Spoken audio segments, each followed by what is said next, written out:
काँग्रेसचे नेते राहुल गांधी यांनी परदेशामध्ये देशात काँग्रेसचं सरकार आलं तर देशातील अनुसूचित जाती जमातीचं वंचित पीडितांचं आरक्षण रद्द करण्यात येईल अशा प्रकारचं वक्तव्य केलं।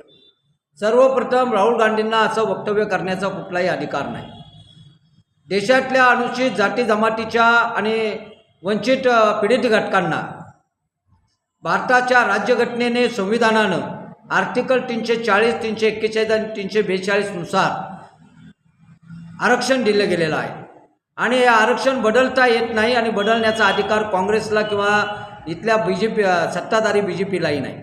असं असताना काँग्रेसच्या राहुल गांधींनी आरक्षण रद्द करण्याची भाषा करणं म्हणजे त्यांनी संविधानाच्या मूळ ढाच्याला मान्यता न देण्यासारखं आहे आणि त्यामुळं राज्यातल्या अनुसूचित जाती जमाती आणि आंबेडकरी समाजाच्या वतीनं प्रथमतः आम्ही राहुल गांधी यांचा निषेध करतो।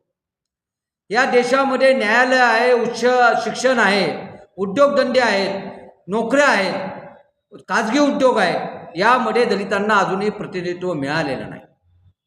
देशामध्ये दररोज दलितांवर कुठं ना कुठं अत्याचार होत असतो, दलित माय बहिणींवर जातीय मानसिकतेतनं बलात्कार होत असतो, दलितांची शेता उद्ध्वस्त होत असतात, दलितांना मारण्यात येतं आणि दलितांच्या कोंडी करण्याची आणि त्यांचे विकास त्यांच्यापर्यंत न पोचवण्याचे फार मोठं जातीय षडयंत्र स्वातंत्र्यापासून अर्थतागायत या देशामध्ये राबवलं गेलेलं आहे।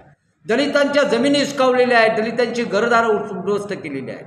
आज हे हजारो दलित मुलं, कोट्यावधी दलित मुलं या देशामध्ये शाळा बाह्य आहेत आणि कोट्यावधी दलितांची मुलं ही बेरोजगारांच्या तांड्यामध्ये आहेत।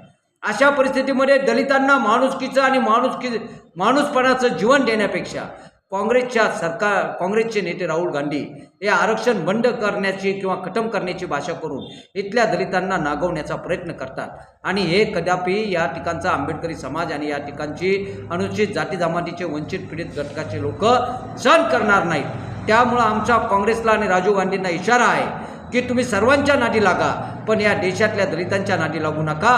कालही या देशातल्या दलितांनी आपली काँग्रेसची सत्ता बऱ्याच वेळा खाली खेचलेली आहे आणि यावेळेस कुठंतरी संविधान बचावासाठी देशातली दलित जनता ही काँग्रेसच्या बरोबर यायला तयार झालेली आहे। अशा परिस्थितीमध्ये जर तुम्ही आमचं विकासाची गंगा आणि आमच्या सामाजिक आणि आर्थिक मागास संपवण्यासाठीचं जे आरक्षण आहे ते आरक्षण जर बंद करण्याचा प्रयत्न करत असाल तर याच्या पुढच्या काळामध्ये राज्यामध्ये आंबेडकरी जनता आणि अनुसूचित जाती जमातीचे लोक, दलित लोक हे काँग्रेसला धडा शिकवल्याशिवाय राहणार नाहीत।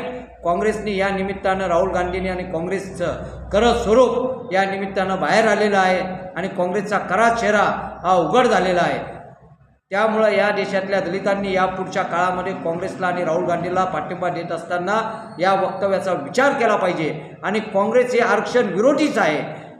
आज अनुसूचित जाती जमातीच्या आरक्षणामध्ये उपवर्गीकरण करण्याचा जो निर्णय झाला त्या संदर्भामध्ये आजही काँग्रेस बोलायला तयार नाही।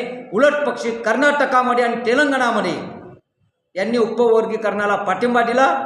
काँग्रेस हे दलित विरोधी आहे हे पुन्हा एकदा जाहीर झालेलं आहे। त्यामुळं काँग्रेसचा आणि राहुल गांधींचा आम्ही निषेध करतो आणि आम्ही असा इशारा देतो की काँग्रेसने दलितांच्या नादी लागू नये, सर्वांच्या नादी लागावं, पण दलितांच्या जर नादी लागलं तर आगामी काळामध्ये या देशातली आणि या राज्यातली दलित जनता काँग्रेसला धडा शिकवल्याशिवाय राहणार नाही। जय भीम।